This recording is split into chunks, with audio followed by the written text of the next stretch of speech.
First of all, we briefly describe what problem is, why we're using Big World server engine as a base, describe some internal game problems, describe our solution, actually part of them, because we don't have enough time to describe all of them, and describe some results.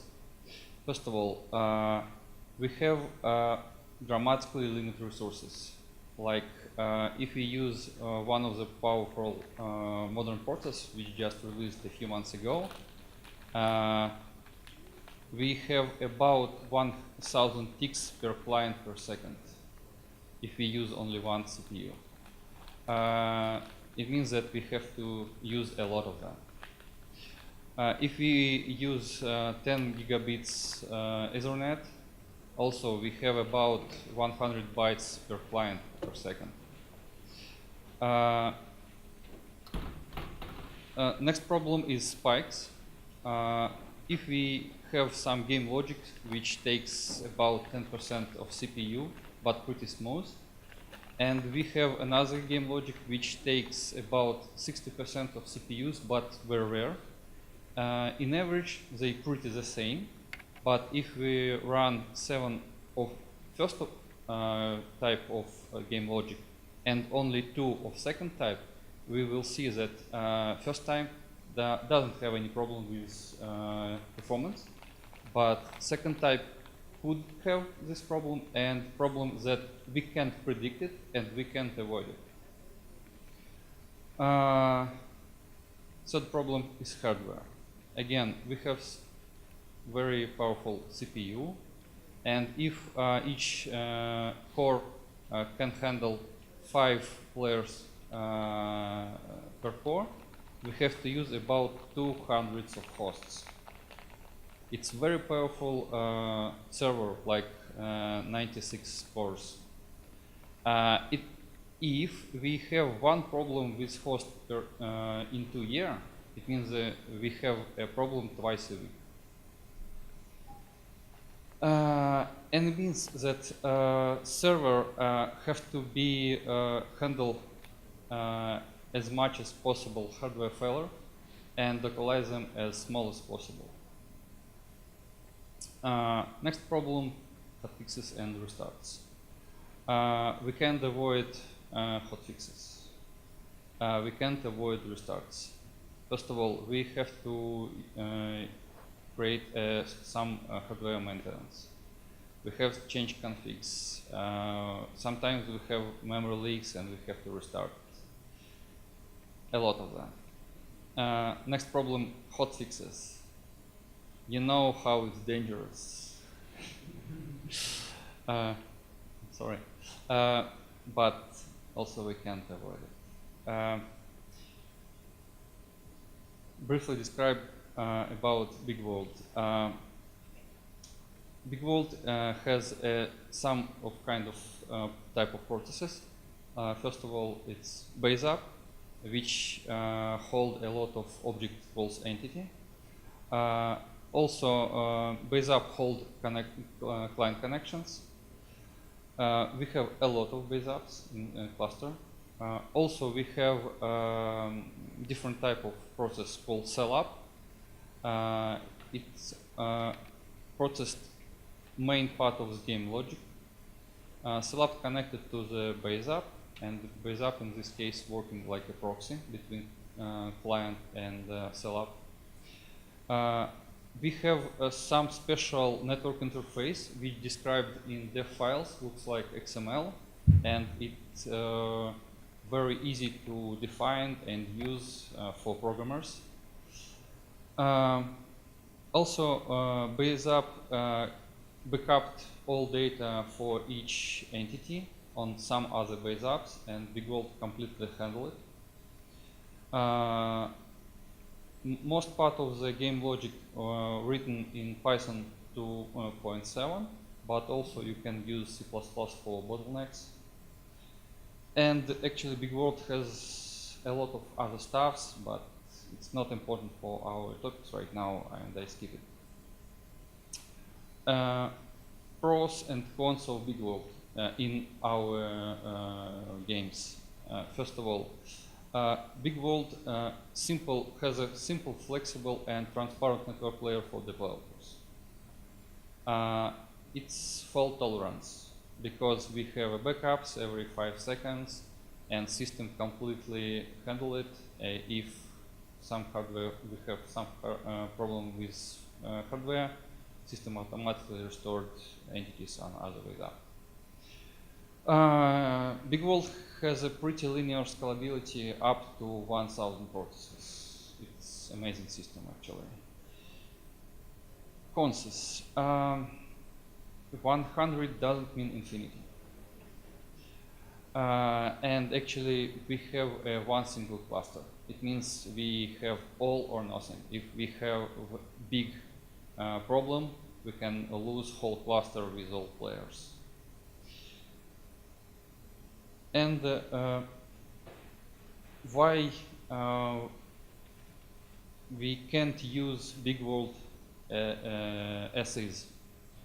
First of all, Big World developed for one huge flat world like World of Warcraft. Big World has a very good balancing system with uploading. Looks like here we have a lot of players in one place. In this case, Big World just split the space in half or in a few parts and offloaded entities to another collapse to reduce loading for each collapse. Problem is, it's not for free because offloading means we have to pack, move, and unpack all data. It creates CPU spikes, but we already have a problem with CPU. And actually, for our game, we don't need it because we can predict loading and avoid offloading and overloading at all. And next problem is that we have completely different profile for CPU and graphic and some other stuff in lobby and in the battle. Common ideas. First of all, whole our solution is about resource management to avoid any spikes, to avoid overloading, and so on and so on. Our solution about risk management and failure processing. It means that system try to predict some problems, try avoid it, and try solve them if we receive them. Another one, we use asynchronous call everywhere because we can't spend the CPU just to waiting for something. We use a lot of helpful classes which just hide communications from layers above. We use microservices everywhere to reduce a problem for developers again. We create a game logic level balance system to predict problems with loadings. We create a few different clusters with specialization.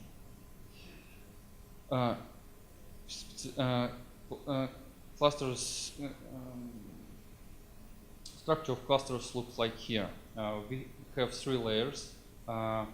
First layers, it's super cluster. It's always single.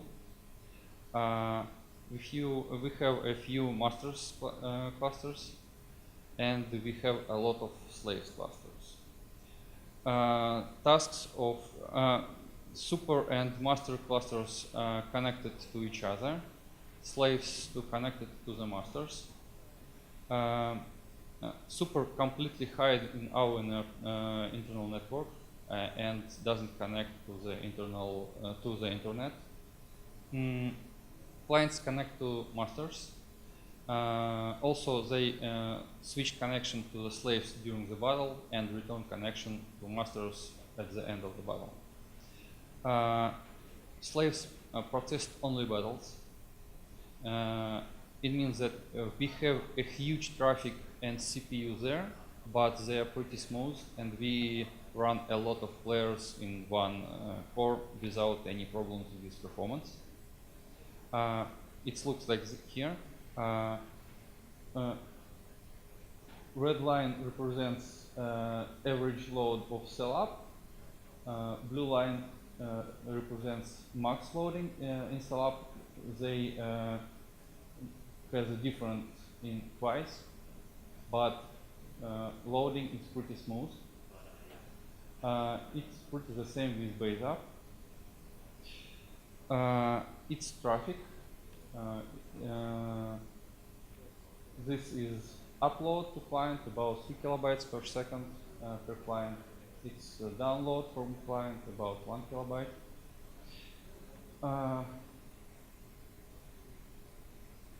LARC here is not acceptable because we in the battle and we would like to have as small latency as we can. We have a limited lifetime for each battle, usually less than 30 minutes. It means that if we somehow stop creating new battles, after 30 minutes we receive empty cluster.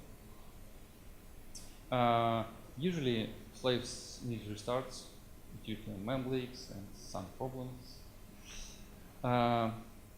Masters hold a lot of accounts. Actually, all players hold here.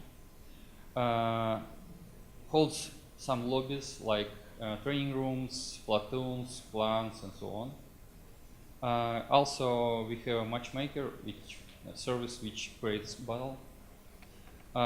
This clusters has a log tolerance because it's not a big deal if you receive battle results in 200 milliseconds later, or you receive response for your baying action for something, or like it's a little bit later. Small traffic and CPU, like looks like here. It's CPU. You see that average loading is very small, but maximum loading is pretty big, and it's actually has a lot of spikes, but we don't care about it. It's a traffic, pretty small. Upload about 700 bytes per second, download about half kilobytes, not a big problem. And super, it's a single point to synchronization to avoid a double entrance to the game for each player. Also, it's a global storage for all players. A lot of services processed here. It's a portal to the external world, like payment system, authorization system, like backyard and so on. Tiny CPU and no external traffic. CPU like here, you see it's average and maximum loading for base apps. It's about 5% of CPU. It's services. They take some resources, but not so big.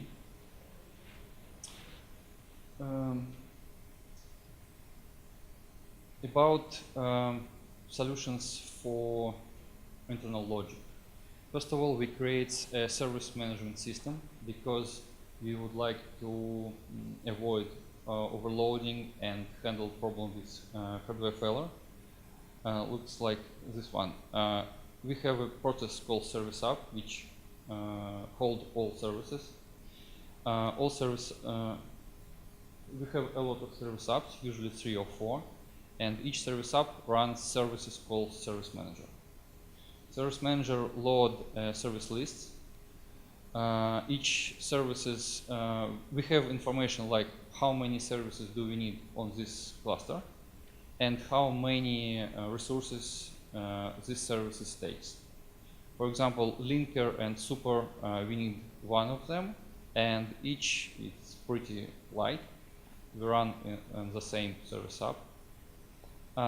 If we have a problem with service app, oops, I'm sorry.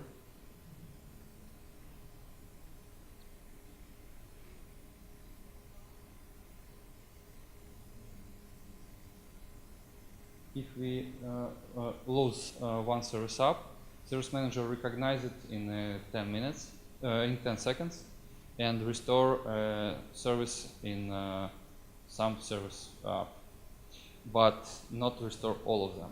I'll describe why on next slide.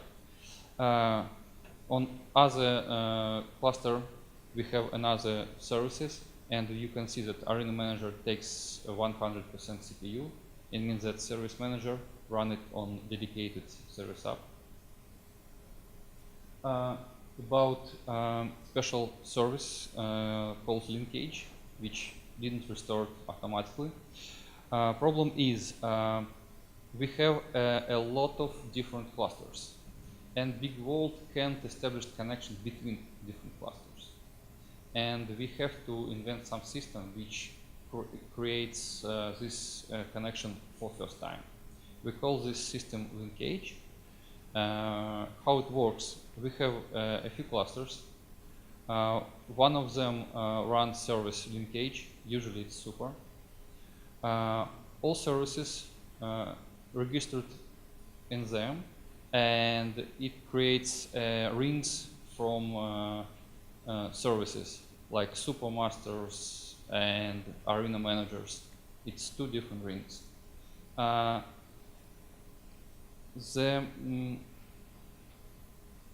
rings defined by unique name which used during the registration process. Each service just pass this name to linkage, and linkage create a ring for these services. Tasks of the linkage. First, create links between services, include services on different clusters, add remove services from the rings, assign main service in rings if we need it, collect and propagate shared data. If we have to share data between services in the ring, we just change the data and linkage propagate it.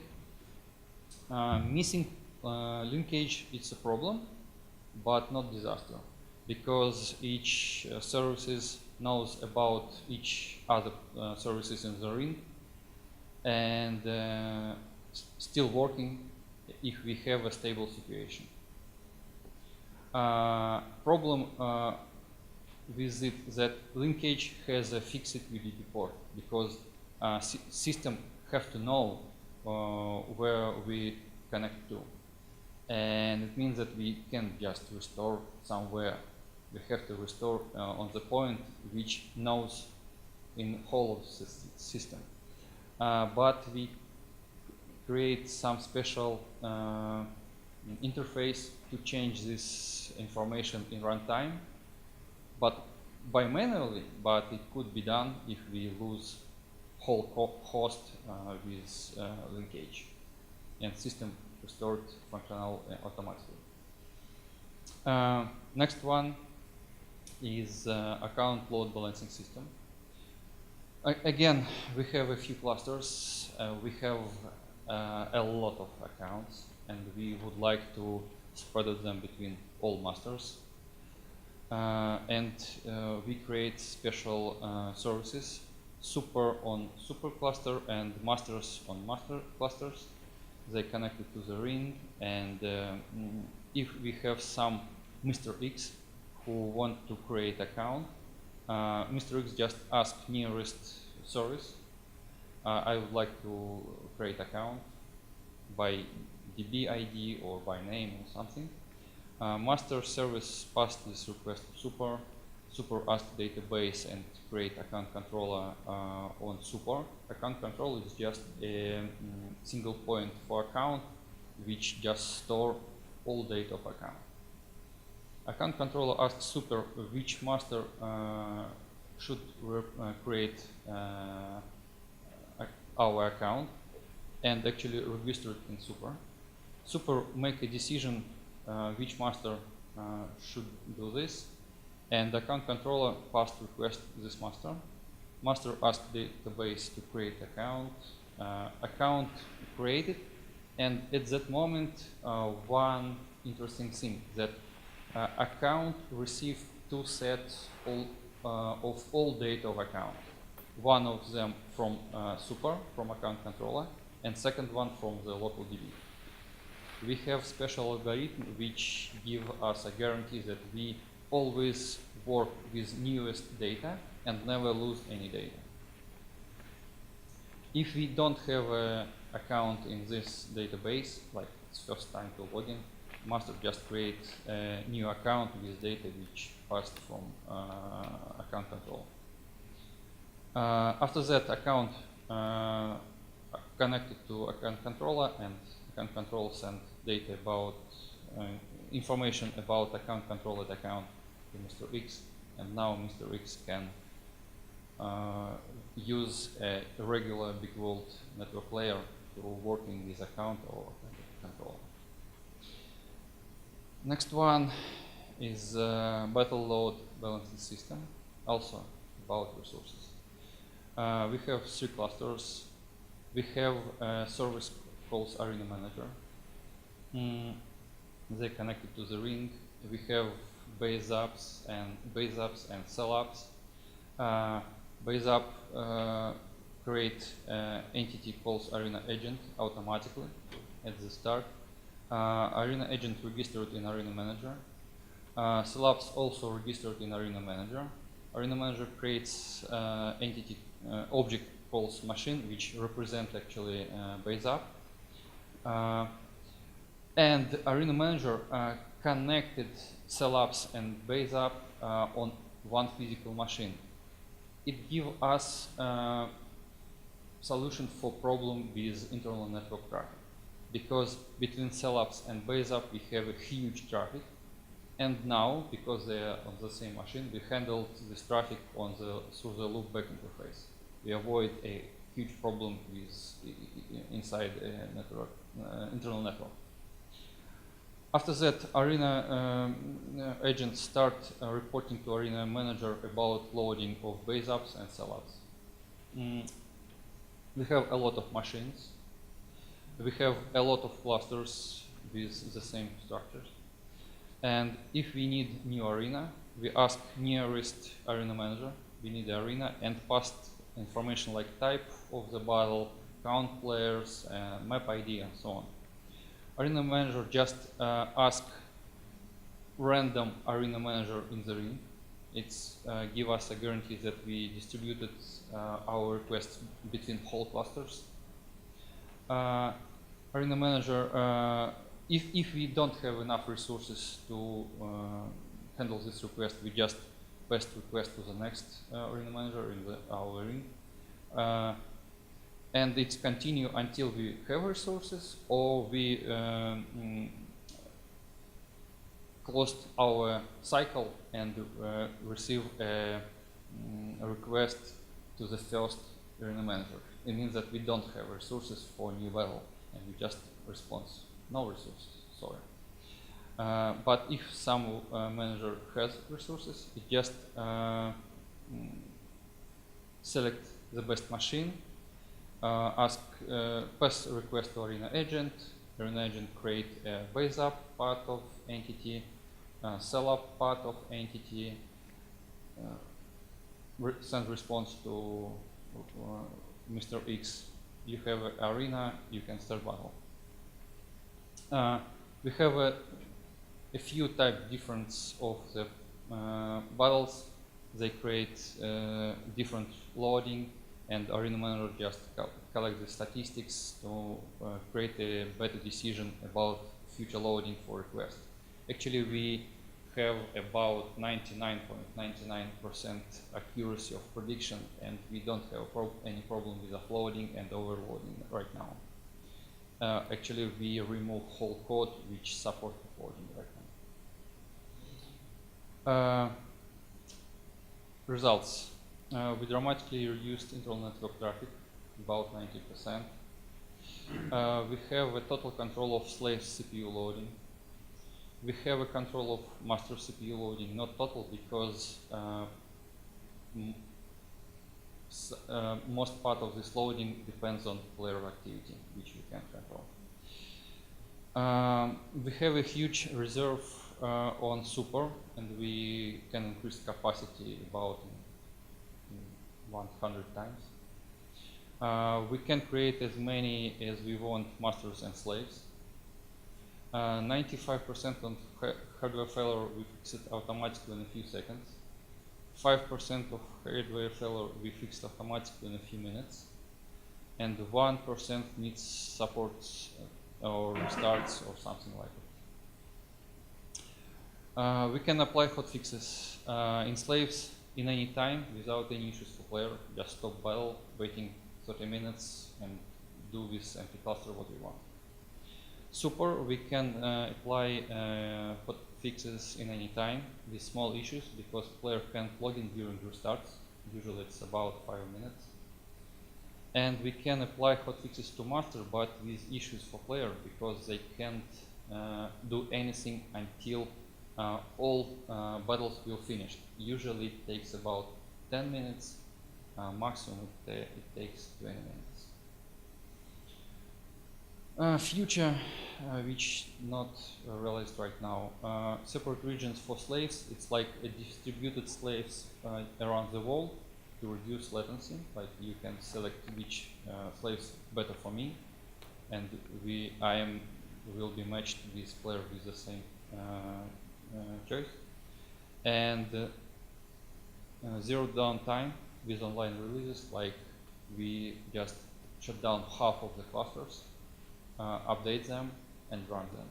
During all of this period, players still playing on the surviving clusters, and after releases, they receive a good version.